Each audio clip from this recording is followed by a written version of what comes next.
అందరికీ నా ప్రత్యేకమైన శుభములు. దేవుని సంగతులను మనందరం కలిసి ధ్యానం చేస్తున్నాము. మీరు ఎరిగిన సంగతులనే నేను మీకు జ్ఞాపకం చేస్తున్నాను. ఎందుకంటే మీకు తెలియని సంగతులు చెప్పే అవకాశం నాకు లేదు కదా. మీలో ఎంతోమంది నేను చెప్పే సంగతులను బోధించారు, విన్నారు, ధ్యానించారు.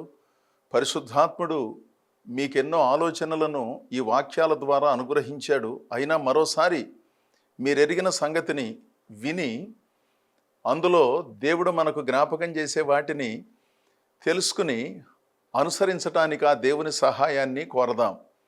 లూకా సువార్త 3వ అధ్యాయము 8వ వచనములో బాప్తిస్మములు ఇచ్చే యోహాను చెప్పినటువంటి మాట, మారు మనస్సునకు తగిన ఫలములు ఫలించుడి, అబ్రహాము మాకు తండ్రి అని మీలో మీరు అనుకున్న మొదలు పెట్టుకొనవద్దు.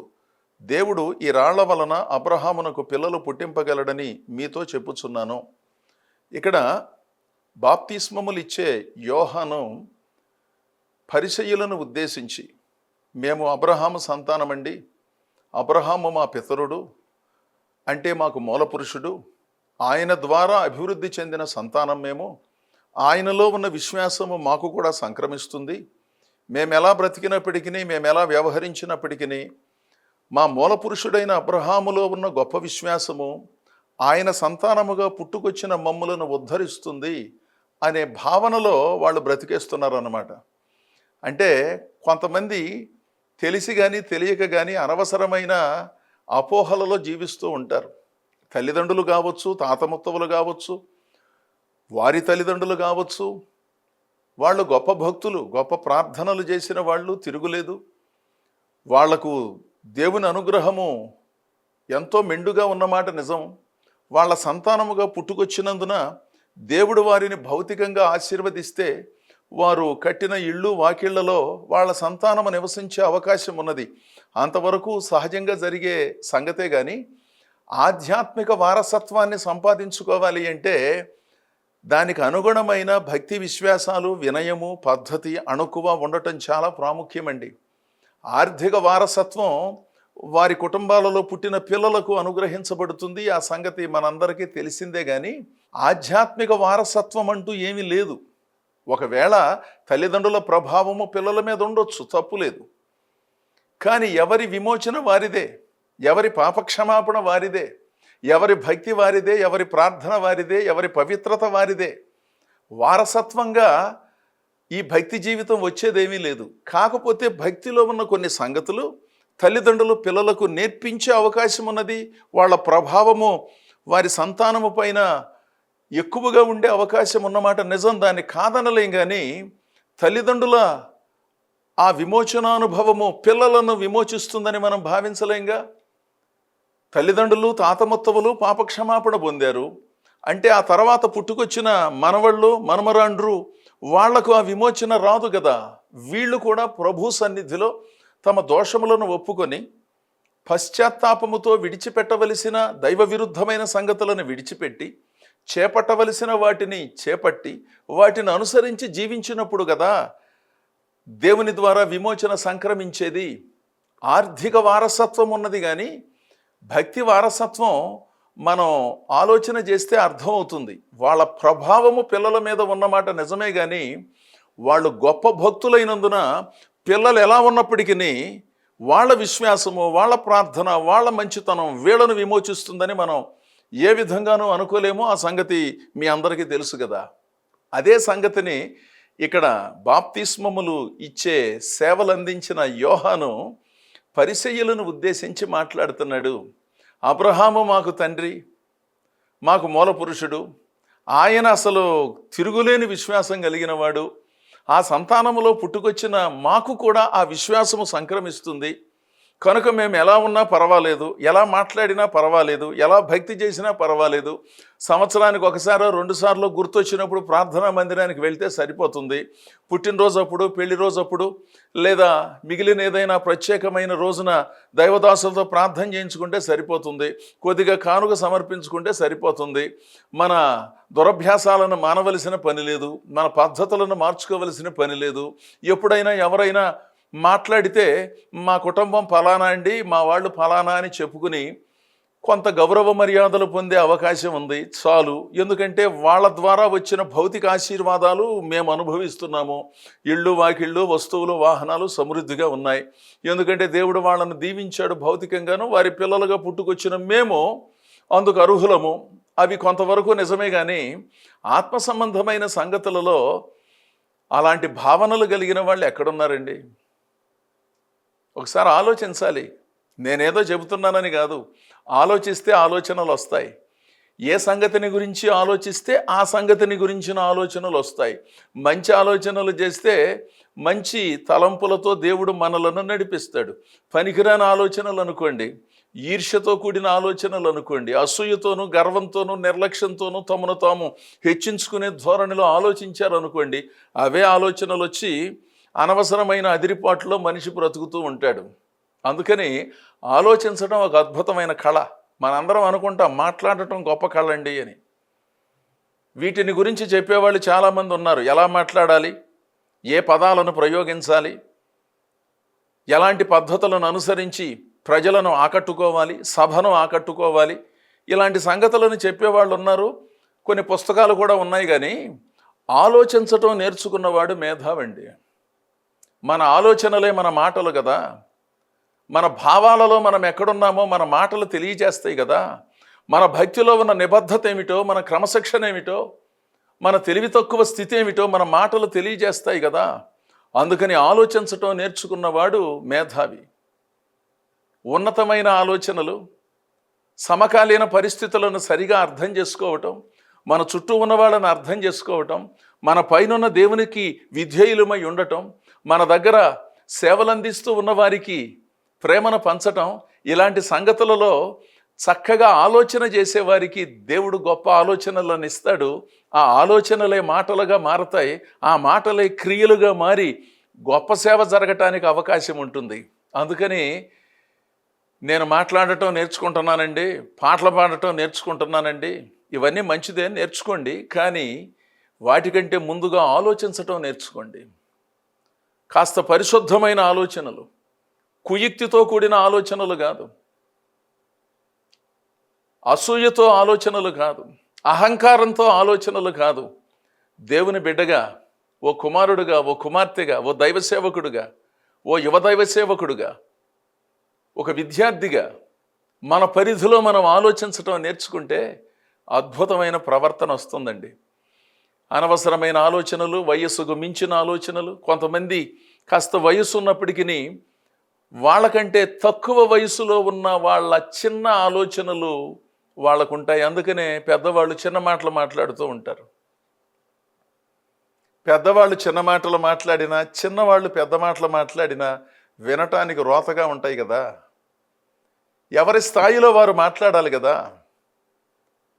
అర్థం లేకుండాను మన మీద ఆర్థిక భారం పడుతుందన్నప్పుడేమో మనకు సంబంధం లేదని, లేదు మనకు గౌరవ మర్యాదలు లభిస్తాయి అనుకున్నప్పుడు మరో రీతిలో స్పందించడం, వీటి వలన పెద్ద ప్రయోజనం లేదు.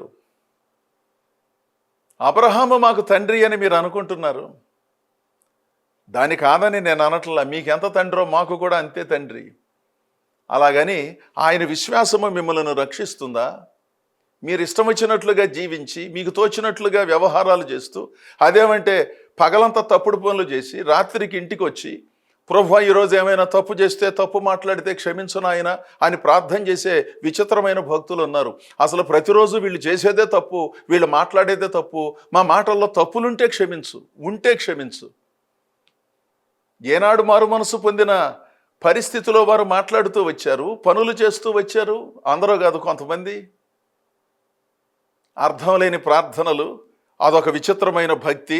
అదేమంటే మేము పలానా సంఘానికి వెళ్తున్నామండి, పలానా వాళ్ళతో పరిచయం అండి, కావాలంటే ఈ ఫోటో చూడండి. మంచిదే, కానీ వెళ్ళినందున ఏం జరిగింది, ఏమి సాధించాము, మనలో బుద్ధి వికాసం ఏమొచ్చింది? అదేమంటే ఆ సంఘానికి వెళుతున్నాము, ఈ సంఘానికి వెళుతున్నాము, మంచిదే, దేవుడు నడిపించిన సంఘానికి వెళ్ళాలి. వెళ్ళి దేవుని మాటలు వింటున్నారా? దైవ సంబంధితమైన క్రమశిక్షణను పాటించగలుగుతున్నారా? సమయానికి ప్రార్థనా మందిరానికి వెళ్తున్నారా? అక్కడ మందిర సంబంధమైన సేవలను జరిగించడంలో ముందుంటున్నారా? వీటిని కూడా మనం పట్టించుకోవడం చాలా ప్రాముఖ్యం కదా. అవేమీ లేకుండా అర్థం లేనటువంటి సంగతులకు అధిక ప్రాధాన్యతనిచ్చి ప్రజలను అదరగొట్టాలంటే ఏ విధంగానూ దాని వలన ప్రయోజనం లేదుగా. ఈ రాళ్ల వలన అబ్రహాముకు దేవుడు సంతానాన్ని పుట్టించగలడు. అదొక వాడుక భాష, అదొక సామెత లాంటిది అనుకోండి. దానిని అక్షరార్థంగా మీరు తీసుకునే రాళ్లలో నుంచే సంతానం రావటం ఏంటండి అని మీరు ప్రశ్నించనక్కర్లేదు, నేను సమాధానం కూడా చెప్పనక్కర్లా. అదొక సామెత లాంటి మాట. దేవుడు తలుచుకుంటే అబ్రహాము వారసులను సృష్టించాలని అనుకుంటే దేవునికి అసాధ్యమైనది ఏమీ లేదు గనుక ఈ విధంగా కూడా ఆయన తన సంతానాన్ని వృద్ధి చేసుకోగలడు. మీకు తోచినట్లుగా మీరు భక్తి చేస్తూ ఎప్పుడు వస్తారో తెలియదు, ఎప్పుడు పోతారో తెలియదు, ఏం మాట్లాడతారో తెలియదు, ఎందుకు మాట్లాడుతున్నారో తెలియదు, దైవ సంబంధితమైనటువంటి కార్యాలలో ఏనాడు పాలు పంపులు పొందరో, ఏదైనా గుర్తింపు వచ్చే సందర్భానికి మాత్రం సిద్ధపడి వచ్చేస్తారు, దైవ సంబంధితమైన కార్యాలకు ఏ విధమైనటువంటి అవకాశము లేదు అని వాళ్ళల్లో ఉన్న ఆలోచన విధానాన్ని నిశితముగా పరిశీలించి వారికి జ్ఞానోదయాన్ని కలిగించే ప్రయత్నం చేస్తున్నాడు బాప్తిస్మములు ఇచ్చే యోహాను. బాప్తిస్మము ఎందుకంటే మారుమనసు పొంది, అనగా పాపక్షమాపణ పొంది, తద్వారా మంచి మనస్సును దేవుని ద్వారా పొందుకొని తాము పొందిన అంతరంగ చైతన్యమునకు గుర్తుగా బాహ్యముగా నీటిలో మునిగి లేవటం, బ్యాప్టిజం అన్నారు ఆంగ్లములో, బ్యాప్టిజో అన్నారు గ్రీకులో. బ్యాప్టిజో అనే పదాన్ని ఆంగ్లములో బ్యాప్టిజం అన్నారు, తెలుగువారు కూడా తర్జుమా చేసినప్పుడు ముఖారం తగిలించి బాప్తిస్మము అన్నారు. వాస్తవానికి ఆధ్యాత్మిక జ్ఞానోదయం పొందిన తరువాత, దేవునితో అనుబంధం ఏర్పడిన తరువాత, నాకు దేవునితో అనుబంధం ఏర్పడింది అని ప్రపంచానికి తెలియజేసే భౌతిక సూచన నీటిలో మునిగి లేచిన ఆ ప్రక్రియ. అందుకని ఆ కార్యాలు జరిగించినందున ఆయనకు బాప్తిస్మము ఇచ్చే యోహాను అనే పేరు వచ్చిందన్నమాట. ఇలాంటి అనుభవం లేకుండా రకరకాలైన బాప్తిస్మాలు పొందుతున్నారు ఈ రోజుల్లో. కొంతమంది పెళ్లి బాప్తిస్మం, ఎందుకంటే పాస్టర్ గారు బాప్తిస్మం లేందే నేను పెళ్లి చేయను అన్నాడు కనుక ఇతనికి మారు మనసు లేకపోయినా బాప్తిస్మం పొందుతాడు. స్త్రీలు ఉన్నారు, పురుషులు ఉన్నారు. ఎందుకు బాప్తిస్మం పొందుతున్నారో వాళ్ళకి తెలియదు, ఎందుకు ఇస్తున్నారో వీళ్ళకి తెలియదు. ఇదొక విచిత్రమైన వింత గొలిపే సంగతి అన్నమాట. ఏదైనా కాలేజీలో సీటు కావాలనుకోండి, క్రిస్టియన్ కళాశాలలో వీళ్ళు చదువుకోవాలనుకోండి, వాళ్ళు అడుగుతారన్నమాట, మీరు బాప్తిస్మం తీసుకున్నారా? తీసుకుంటే ఆ ధృవీకరణ పత్రం మాకు చూపిస్తే దానిని బట్టి మీకు ఇక్కడ సీటు లభిస్తుందని వారు చెబితే అప్పుడు కొంతమంది పరిగెత్తుకుంటూ కొన్ని సంఘాల దగ్గరకు వెళ్ళి నేను ఎంతైనా ఇస్తానండి, బాప్తిస్మం ఇవ్వండి అంటారు. అర్థం లేదు, వాళ్ళు అడగటానికి అర్థం లేదు. అర్థం లేదనే సంగతి వాళ్ళలో కొంతమందికి తెలియదు. దాందే ఉందలే, నీళ్ళలో మునిగి లేస్తే సరిపోతుంది, ఆ ధృవీకరణ పత్రం వాళ్ళకి సమర్పిస్తే వాళ్ళు చూసుకుంటారు, మనం అనుకున్న దానిని సాధించవచ్చని. మారు మనసు లేకుండా పెళ్లికి ముందు బాప్తిస్మాలు, ఏదో చదువుకోవటానికి పనికొస్తుంది కదా అని సీటు కోసమైన బాప్తిస్మాలు, వీటి వలన పెద్ద ప్రయోజనం లేదు. మారు మనస్సు పొందిన వారు బాప్తిస్మం తీసుకోవాలి, వాళ్ళకే బాప్తిస్మం ఇవ్వాలి, అంతేగాని ఎవరికి పడితే వాళ్ళకి కాదు. చాలా నిబద్ధతగా నిష్టగా ఆ కార్యక్రమాలను బాప్తిస్మములిచ్చే యోహాను జరిగించాడు. తన దగ్గరకు వచ్చినటువంటి చాలామందితో మాట్లాడాడు. పరిసయ్యులు అంటే కాస్త పండిత వర్గానికి చెందిన వాళ్ళు, వారికి ధర్మశాస్త్రం కంఠోపాఠంగా వచ్చు. పాత నిబంధనలో ఉన్న భక్తులు వాళ్ళకు బాగా పరిచయం, ఎందుకంటే వాటిని ఉపదేశిస్తారు, వారు ఎంతోమందిని సిద్ధం చేస్తారు. చాలా సంతోషం, ఆధ్యాత్మిక జ్ఞానం కలిగి ఉండటం తప్పేమున్నదండి. అయితే బుర్ర జ్ఞానం అయితే ఉన్నది, కానీ నిజమైన మారు మనస్సు అనుభవము వాళ్ళల్లో చాలామందికి లేదు.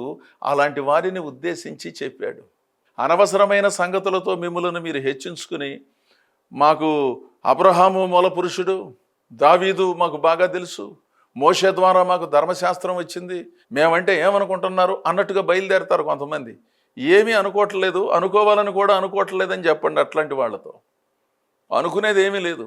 దైవ సంబంధితమైన కార్యక్రమాలను జరిగించకుండాను, నిష్టగా ప్రభు భక్తిని చెయ్యకుండాను ఎవరికి తోచినట్లుగా వాళ్ళు దేవుడు నన్ను ప్రేరేపించాడని చెప్పుకుని అనవసరమైన స్వేచ్ఛను వినియోగించుకుని అర్థం లేని సేవలు జరిగించే వారిని అనుకునేది ఏముంటుందండి? వాళ్ళను అనుసరించేది లేదు, అనుకునేది లేదు, వాళ్ళ గురించి మాట్లాడుకునేది ఏమీ లేదు. ప్రజలను ప్రభావితం చేసి భక్తి సూత్రాలతో నేర్పించి వచ్చిన ప్రజలకు దైవ జ్ఞానాన్ని ఏ విధమైన ప్రలోభాలకు తావు లేకుండా ప్రభావము కలిగిన సువార్తను అందించగలిగినటువంటి వాళ్ళు నిజమైన ఉపదేశకులు. అలాంటి వారు ఎక్కడున్నారో వాళ్ళను కనిపెట్టి వాళ్ళ దగ్గరకు వెళ్ళండి. కాస్త ఆధ్యాత్మిక జ్ఞానం కలుగుతుంది, తద్వారా జ్ఞానోదయం మనకు లభిస్తుంది. అంతేగాని అనవసరమైన సంగతులతో ఉప్పొంగిపోయి మాది పలానా సంఘం, మాది పలానా అనుభవం మంచిదే.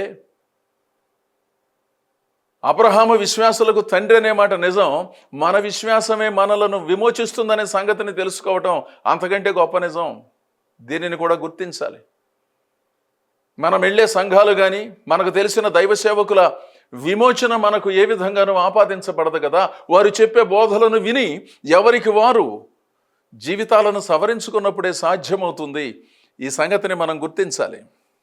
యెషయా పుస్తకం 1వ అధ్యాయము 16వ వచనం, మిమ్మును కడుగుకొని శుద్ధి చేసుకొనుడి, మీ దుష్క్రియలు నాకు కనబడకుండా వాటిని తొలగింపుడి. యెషయా ప్రవక్త కాలంలో దేవుని ప్రజలైన ఇశ్రాయేలీయులతో దేవుడు మాట్లాడుతున్నాడు. నా సహవాసాన్ని మీరు కోరుకుంటున్నారు, మంచిదే. అయితే మీరు చేయవలసినది ఏమిటంటే మిమ్మల్ని మీరు కడుగుకొని శుద్ధి చేసుకోవాలి. అంటే మీ భావాలను శుద్ధి చేసుకోవాలి, మీ బుద్ధులను శుద్ధి చేసుకోవాలి. అదనమాట. శరీరాన్ని శుద్ధి చేసుకోవడం మన అందరికీ బాగా తెలుసు కదా. అదేమంటే నాకు శుభ్రం ఎక్కువండి, శుభ్రమైన బట్టలు వేసుకుంటాను, శుభ్రమైన భోజనం చేస్తాను, అసలు స్నానం చేయకుండా నేను ఏ పని చెయ్యను. కొంతమంది మాట్లాడతారు. అది మంచి ఆలోచనే, మంచి క్రమమే, దాన్ని మనమేమి తప్పు పట్టడానికి వీలు లేదు, బాగానే ఉంది. మరి బుద్ధిని శుద్ధి చేసుకోవాలి కదా. బుద్ధులు చూస్తేనేమో దారుణంగా ఉండటం, సుప్రాతి బుద్ధులు, గర్వపు బుద్ధులు, పరులంటే గిట్టని బుద్ధులు, నేనే గొప్ప అనే పిచ్చి ఆలోచన విధానము, వాటిని శుభ్రం చేసుకోవాలనే ఆలోచన కొంతమందికి ఏంటో లేదు. సమర్థించుకోవాలని చాలా ప్రయాసపడుతున్నారు కదా. శరీరాన్ని శుద్ధి చేసుకోవటం, బట్టల శుద్ధి చేసుకోవటం, ఇళ్ళు వాకిలి శుద్ధి చేసుకోవటం, అసలు ఎంత శుభ్రంగా ఉంటారో కొంతమంది. చాలా సంతోషం, తిరుగులేదు. వాళ్ళని చూస్తే మనకు కూడా ముచ్చట కలుగుతుంది. మరి బుద్ధులను శుద్ధి చేసుకోవాలిగా. ఆ సంగతినే చెబుతున్నాడు. మిమ్మును కడుగుకొని శుద్ధి చేసుకొనుడి, మీ దుష్క్రియలు నాకు కనబడకుండా వాటిని తొలగింపుడి. మీ దుష్క్రియలు, దుష్ట తలంపులు, వాటిని తొలగించుకుని నా దగ్గరకు వస్తే నేను మీకు దర్శనమిస్తాను అంటున్నాడు. ఇదండి భక్తి నేర్పించే పద్ధతి. మీకైనా నాకైనా, చెప్పే నేనైనా వినే మీరైనా ఎవరైనా సరే ఇదే పద్ధతిని అనుసరించాలి. తెలిసి తెలియని పరిస్థితులు మీకు ఉండొచ్చు, నాకు ఉండొచ్చు. వాటిని మనం గ్రహించినప్పుడు వెంటనే మనలను మనం శుద్ధి చేసుకోవాలి. మానసికంగా మన ఆలోచనలను శుద్ధి చేసుకోవాలి. ప్రభువుని విశ్వసించారు, కొంతకాలం అయింది. అనవసరమైన గర్వం, అది మంచిది కాదు కదండి. దానిని ఎందుకు కొనసాగిస్తున్నారు కొంతమంది? అసూయను ఎందుకు కొనసాగిస్తున్నారు? గిట్టని ధోరణిని ఎందుకు కొనసాగిస్తున్నారు? కపటాన్ని ఎందుకు కలిగి ఉన్నారు? నిస్వార్థంగా భక్తిని చేయటం ఎందుకు చేతగాటలేదు? మనలను మనం ప్రత్యక్షంగానో పరోక్షంగానో ఎందుకు హెచ్చించుకోవడానికి ప్రయత్నం చేస్తున్నాం? వీటి గురించి ఆలోచన చేసే అవకాశం లేదా? సమయం లేదా? వీటి గురించి చెప్పేవాళ్ళు ఎవరు లేరా? ఎంతసేపు నువ్వు గొప్పవాడు అవుతావు, గొప్పదానవు అవుతావు, మీరు గొప్ప భక్తి చేస్తున్నారు, మీ ప్రార్థనను దేవుడు వింటున్నాడు, నేను దర్శనం చూశాను, నాకు ప్రవచనం కూడా వస్తుంది, అసలు మీ తల్లిదండ్రులు కానీ తాతముత్తవులు కానీ అద్భుతమైన భక్తి కార్యక్రమాలను జరిగిస్తున్నారు, దేవుని మహాకృప మిమ్మల్ని ఆవరిస్తోందని ఈ మాటలు వినటానికే మనం ఇష్టపడుతున్నామా? ఈ మాటలు చెప్పేవాళ్ళ చుట్టూనే మనం తిరుగుతున్నామా? అవి గొప్ప మాటలే, తిరుగులేదు. కానీ మనలను మనం శుద్ధి చేసుకోవాలని, దుష్క్రియలు కనపడకుండా వాటిని తొలగించుకోవాలనే ఆలోచన ఎవరి మనస్సాక్షి వారికి తెలియజేయటం లేదా? ఈ సంగతులను ఆలోచించండి. భక్తి అంటే నాకు తోచినట్టుగా నేను, మీకు తోచినట్లుగా మీరు చేసుకోవటం కాదు. నాకు అనుకూలమైన బోధలు నేను చేయటం, మీకు అనుకూలమైన భక్తిని మీరు చేయటం కాదండి. నాకు అనుకూలమా ప్రతికూలమా, మీకు అనుకూలమా లేకపోతే మీకు కూడా ప్రతికూలమా అనేది కాదు. దేవుని సన్నిధిలో దేవుని వాక్యానికి మీరైనా నేనైనా ఎవరైనా కూడా తల వంచవలసిందే. దైవ సంబంధితమైన ఆ కృపను పొందాలి అంటే మన నిస్వార్థమైన, నిర్మలమైన, ఖచ్చితమైన జీవన విధానము ఎంతో ఎంతో అవసరమని మనందరం గుర్తించాలి. 2 కొరింథీ పత్రిక 7వ అధ్యాయము 10వ వచనములో భక్తుడు చక్కని మాట చెప్పాడు. పౌలు భక్తుడు, దైవ చిత్తానుసారమైన దుఃఖము రక్షణార్థమైన మారు మనస్సును కలుగజేయును. దైవ చిత్తానుసారమైన దుఃఖము అనేది ఒకటి ఉన్నదనే సంగతిని గుర్తించండి. మనందరికీ దుఃఖం కలుగుతుంది. అందరూ దుఃఖపడుతున్నారు అనుకోండి, అది దుఃఖపడే సందర్భం అనుకోండి, మనకు కూడా బాధ కలుగుతుంది కదా. మనకు సంబంధించిన వాళ్ళు కాకపోయినా నలుగురు చాలా రోధిస్తున్నారు, బాధపడుతున్నారు, ఆవేదన భరితులయ్యారు. ఎందుకంటే వాళ్ళకు బాగా కావలసిన వాళ్ళు దూరం అయ్యారు. ఆ సందర్భానికి మీరు నేను వెళితే మన కళ్ళు కూడా కాస్త చెమ్మగిల్లుతాయి, బాధ కలుగుతుంది. నలుగురు సంతోషిస్తున్నారు అనుకోండి, మనం కూడా సంతోషిస్తాం. ఇది సహజంగా జరిగేది. దైవ చిత్తానుసారమైన దుఃఖం ఒకటి ఉన్నది. అనవసరంగా మన భావాల చేత రేపబడి ఏదేదో చేసుకోవటం కాదు. మన దుఃఖానికి, మన ఆవేదనకు దేవుని చిత్తము ఆమోదం తెలియచేయాలి. బాధలు గుర్తొచ్చినప్పుడు అందరూ ఏడుస్తారు. క్రైస్తవులైనా, క్రైస్తవేతరులు బాధలు గుర్తొచ్చినప్పుడు ఏడవటం లేదా? అరుగుల మీద కూర్చుని, మంచాల మీద కూర్చుని, రాత్రిపూట నిద్ర పట్టకుండా ఆ మంచం మీద ఏడ్చే సోదరులు, సోదరీలు, పిల్లలు, యవ్వనస్తులు ఎంతమంది లేరు? దానిని తప్పని మనం అనలేం. కానీ దైవ చిత్తానుసారమైన దుఃఖము అంటే ఆ బాధనంతటిని దేవుని సన్నిధిలోనికి తీసుకువెళ్ళి మారు మనస్సును పొందుకోవాలనే ఆలోచనతో, ఇన్ని కష్టాలు నాకు రావటానికి కారణం నాలో కొన్ని విభాగాలలో మార్పు రాని తత్వమే నాకు ఇలాంటి పరిస్థితిని కల్పించిందేమో ప్రభు అని కాస్త దేవుని సన్నిధిలో కూర్చుని ఉన్నమాట ఉన్నట్లుగా చెప్పి కాస్త ఆవేదనతో ప్రార్థన చేయటం రక్షణార్థమైన మారు మనస్సును కలిగిస్తుంది. అది నిజమైన మారు మనస్సు పొందటం అంటే. వాళ్ళే ఆ మారు మనస్సుకు తగిన ఫలములు ఫలిస్తారన్నమాట. అభిమానంతో భక్తి చేయమాకండి, అభిమానంతో మందిరాల చుట్టూ తిరగమాకండి, అభిమానంతో దైవ సేవకులను గౌరవించి ఏదో మీరు చేయగలిగిన కొద్దిపాటి సేవలు అందించటం, వాటి వలన పెద్ద ప్రయోజనం లేదు. కానీ దైవ చిత్తానుసారమైన దుఃఖము, మన దుఃఖానికి ఒక అర్థం ఉండాలి, మన ఆవేదనకు ఒక అర్థం ఉండాలి. అంతేగాని పరిస్థితుల ప్రభావంతో రేపబడి నేను కదిలించబడ్డాను, పరిశుద్ధాత్ముడు నన్ను కదిలించాడని అదో రకమైన అపోహలో ప్రవేశించమాకండి. దేవుడు మనలో ఉన్న దైవ విరుద్ధమైన సంగతులను మనకు చూపించినప్పుడు ఇంతకాలమైనా నేను వీటిని వదిలిపెట్టలేకపోతున్నాను, ఇన్ని సంవత్సరాలుగా మందిరాల చుట్టూ తిరిగిన ఈ బుద్ధిలో నాకు మార్పు లేకుండా పోయింది ప్రభువా, భలే పని జరుగుతోంది, అసలు నా ప్రవర్తన, నా మాటలు, నా ధోరణే నాకు అయిష్టంగా ఉన్నాయి, దయచేసి నాకు నిజమైన మారు మనస్సును కలిగించు అని దేవుని సన్నిధిలో ఎవరు ప్రార్థన చేస్తారో వారికి దేవుడు సహాయం చేస్తాడు. ప్రార్థన చేయటం ఒక అద్భుతమైన ప్రక్రియ అండి. అందరికి అది చేత కాదు. మనలను మనం పరీక్షించుకుంటూ దేవుని సన్నిధిలో పరిశుద్ధాత్మ చేత రేపబడిన వాళ్ళమై వినయము, విశ్వాసంతో ప్రార్థించినప్పుడు మంచి మారు మనస్సు పొందుకుంటాము. మారు మనస్సుకు తగిన ఫలములు ఫలించండి అని బాప్తిస్మం ఇచ్చే యోహాను చెప్పాడు చూసారా? ఆ ఫలములు ఫలిస్తాము, తద్వారా ఎంతోమందికి ఆదర్శంగా ఉంటాం. మన కుటుంబ సభ్యులకు, ఇరుగు పొరుగు వారికి, సంఘాలలో ఉన్న అనేక మందికి ఆదర్శంగా ఉండి మనలను చూచినప్పుడు ప్రభువుని వెంబడించాలనే ఆలోచన వారికి కలుగుతుంది. అలాంటి ఉన్నత భావాలతో దేవుని సేవిస్తూ దైవ సంబంధితమైన సేవలలో నిమగ్నమై దేవుడు మిమ్మల్ని నడిపించిన సంఘములో గొప్ప సహకారులుగా ఉండాలని కోరుతూ ఈ నా మాటలు ముగిస్తున్నాను.